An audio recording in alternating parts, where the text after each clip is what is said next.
খুব সহজ, সুস্বাদু একটা কাতলা মাছের রেসিপি আপনাদের সামনে নিয়ে আমি একদম হাজির। এটা হচ্ছে মালাই কাতলা। যারা নতুন রাঁধুনি তারা তো খুব সহজেই রান্না করতে পারবেন। মানে এটা নিয়ে কোনো আপনার ঝামেলা নেই। বাজার থেকে একদম কাটা ধোয়া মাছ নিয়ে আসবেন, মানে কাটা মাছ বাড়িতে অল্প একটু ধুয়ে নেবেন। তো আমি এটা আপনারা চাইলে রুই মাছের বানাতে পারেন। আমি এখানে কাতলা মাছের বানাচ্ছি। আমি ৪ পিস কাতলা মাছ নিয়েছি। তাতে দিয়ে দিলাম পরিমাণ মতো লবণ, হলুদ গুঁড়ো আর অল্প একটু লঙ্কার গুঁড়ো দিয়ে মাছটার গায়ে খুব ভালোভাবে মাখিয়ে নেব। ডেইলি লাইফের আরও একটি ব্লগে সকলকে স্বাগত। আশা করি প্রত্যেকেই ভালো আছে। তো মাছের গায়ে একদম মশলা মাখানো কমপ্লিট হয়ে গেছে। আমি এটাকে 10 মিনিট রেস্টে রেখে দেব।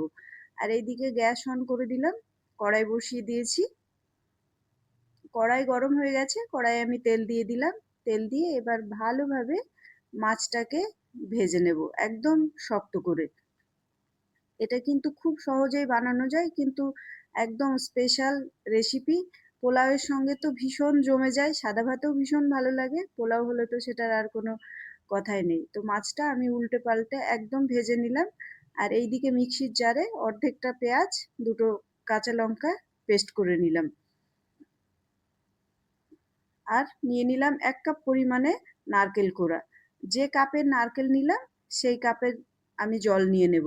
কিন্তু জলটা একটু উষ্ণ হতে হবে, তাহলে যে নারকেলের মিল্কটা সেটা খুব সুন্দরভাবে বেরিয়ে যায়।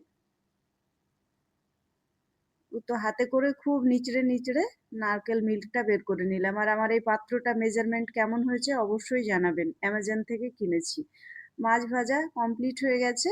মাছটাকে আমি আলাদা পাত্রে ট্রান্সফার করে নিলাম। ওই তেলের মধ্যে একটা শুকনো লঙ্কা, আদা রসুন বাটা আর বেটে রাখা মশলাটা দিয়ে দিলাম। ধনের গুঁড়ো, হলুদ, জিরের গুঁড়ো, লঙ্কার গুঁড়ো, হলুদ গুঁড়ো আর লবণ দিয়ে খুব ভালোভাবে মশলাটাকে কষিয়ে নিতে হবে। মশলার কাঁচা গন্ধটা না গেলে আবার খেতে টেস্ট লাগবে না। আর ১ কাপ উষ্ণ জল দিয়ে দিলাম। দিয়ে মশলাটা খুব ভালোভাবে এপাশ ওপাশ করে নেড়ে দিলাম। তো মশলা ফুটে গেছে। তো এখন মাছ দিয়ে দেওয়ার পালা। আর মশলা থেকে দেখুন তেল ছেড়ে দিয়েছে। তো সম্পূর্ণ মাছগুলো দিয়ে মাছগুলোকে আবার উল্টে পাল্টে নেড়ে দেবো, যেন সম্পূর্ণ মাছের গায়ে মশলাটা লেগে যায়। আপনারা চাইলে গ্রেভিটা আরো বেশি করতে পারেন, কোনো মানে অসুবিধে নেই। তো মাছ এখন আমি ঢেকে দেব। ১০ মিনিট মতো লো ফ্লেমে ঢাকনা বন্ধ করে দিলাম। ১০ মিনিট হবে। ১০ মিনিট পরে ফিরে এলাম, দেখুন সম্পূর্ণ মশলা মাছের গায়ে লেগে গেছে। এবার অ্যাড করে দিলাম কোকোনাট মিল্ক। তো ভিডিওটা ভালো লাগলে অবশ্যই লাইক, শেয়ার, কমেন্টস করতে ভুলবেন না। আর আমাকে সুন্দর সুন্দর কমেন্টস করবেন। আমি আপনাদের জন্য ঝটপট যত সহজে এখনকার ব্যস্ত লাইফে রান্না হয় নিয়ে চলে আসবো। চিনিটা মানে ঐচ্ছিক, আপনারা চাইলে স্কিপ করতে পারেন। আমি অল্প একটু দিয়ে দিলাম। রান্না কমপ্লিট হয়ে গেছে। আমি আলাদা পাত্রে ট্রান্সফার করে নিলাম। তবে রান্না করার সময় ওই কড়াইয়ের মধ্যে রান্না রেখে দিতে হয় না, ট্রান্সফার করতে হয়, তাহলে যে হিট অ্যাবজর্ব সেটা ঠিক হয়ে যায়। তো খুব সুন্দর মানে রেসিপি এটা। আপনারা প্রত্যেকেই ট্রাই করবেন।